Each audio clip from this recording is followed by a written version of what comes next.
Hi guys, we are back at Mount Jerome Cemetery in Dublin, and I'm going to give you a bit more information about the exploding skeleton that I found there. Who was he, and did he actually explode? Just a bit of background on Mount Jerome Cemetery. It's in Harold's Cross, and it opened in 1836 and witnessed over 300,000 burials.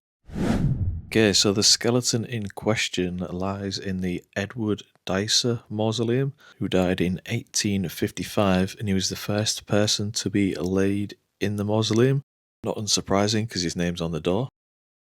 In the mid 1800s, Edward was a respected veterinary surgeon and businessman, and his address is listed as 130 to 131 St Stephen's Green West, where he ran a horse repository, which is somewhere where they buy and sell horses and just generally look after them. And today that address is home to a restaurant called The Well, and over the years it's had many uses, including the Dandelion Bar apparently. No idea, don't live there. Edward married Caroline Black on the 10th of December 1852 in St Andrew's Parish Church on Westland Row. At the time of their marriage, they were living at 4 Suffolk Street, right in the heart of the city. Suffolk Street, which was a prestigious area back then and was near the Irish Parliament and Trinity College. It probably still is as well. Despite the prominent status, there was no evidence that Caroline and Edward had any children. A search in the 1901 and 1911 census records for the name Dycer returned no results, but it's possible any children they had died young, moved abroad, or changed their surname. Edward got the money from his father, who was also called Edward, who died in 1833, and he had a fortune of around £50,000, which is probably around 10 million today. And his livery stable that he had in 1818 eventually became his son Edward's veterinary hospital. Edward Sr.'s wife was Louisa Jordan, who died in 1829, quite a modern name for back then. Together they had several children: Edward Jr., the veterinary surgeon, William Charles Thomas, and Eloisa. After Edward Sr.'s death, his brother Charles Dycer became guardian to the children, who were all still minors at the time. Charles was a British Army veteran who fought in the Peninsular War. He later became a veterinary surgeon himself and lived out his final years in England, dying in 1879 at the age of 88. Edward graduated from the University of Edinburgh in 1838 and is believed to be the first Irish veterinary graduate from the university, and his younger brother William followed him in 1841. Edward was known for employing around 50 to 60 people and was highly regarded for his kind and professional demeanour.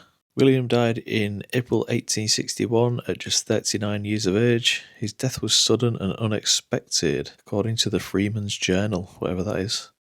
Edward himself passed away in 1855, just 3 years after marrying Caroline. Following his death, Caroline tried to sell the horse repository by auction in 1857. Then in 1861, control of the horse repository passed to Henry Edmund Anderson, a man who had previously been in a legal dispute with Edward. And Caroline died the same year in September 1861, at the same age as William, just 39. So who's in the vault? Who could the quote-unquote exploded skeleton be? So obviously we have Edward Dycer Jr., who died in 1855. Be a bit weird if he wasn't in there, wouldn't it, with his name on the door. William Dycer, who died in 1854, and it says possibly a child but not Edward's brother. And then you have another William Dycer, who was Edward's brother, died in 1861. Caroline Dycer, Edward's wife, who died in 1861 as well. Frederick Dycer, who died in 1876, but there's no records of his connection to the family. And then we have two mystery interments: Jane Hayes, who died in 1883, and John Hayes, who died in 1889. Now obviously the surname doesn't match the Dycer family, but they were buried in the vault. It's possible that Jane was a Dycer by birth, but just not simply recorded in the documents. So one theory is that it could be John Hayes, who was the last person to be interred in the vault. Now his coffin wasn't lead lined, which could suggest a bit of a decline in the family's wealth, and could explain why this coffin has deteriorated over time. So if it is John, could it be that his body did explode without the protection of the lead lining? Or do you think maybe it's just down to natural decay of the body? If you look at his rib cage on the right hand side, it does look like it may have exploded at some point, but it could also be that the body is on an angle and they just slumped down. What's also interesting is what looks like wood shavings from maybe when they made the coffin used to pack the body out. And if you look next to his head on the right hand side, it looks like some charring of the wood, but that could be also down to the decay of the body as well.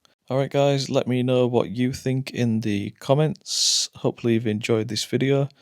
If you want to check out my original video where I explored the whole cemetery, I'll drop that in the description, or it will pop up in a few moments on the end screen. Alright guys, hope you've enjoyed the video. Thank you for listening, and I'll speak to you on the next one. Bye for now.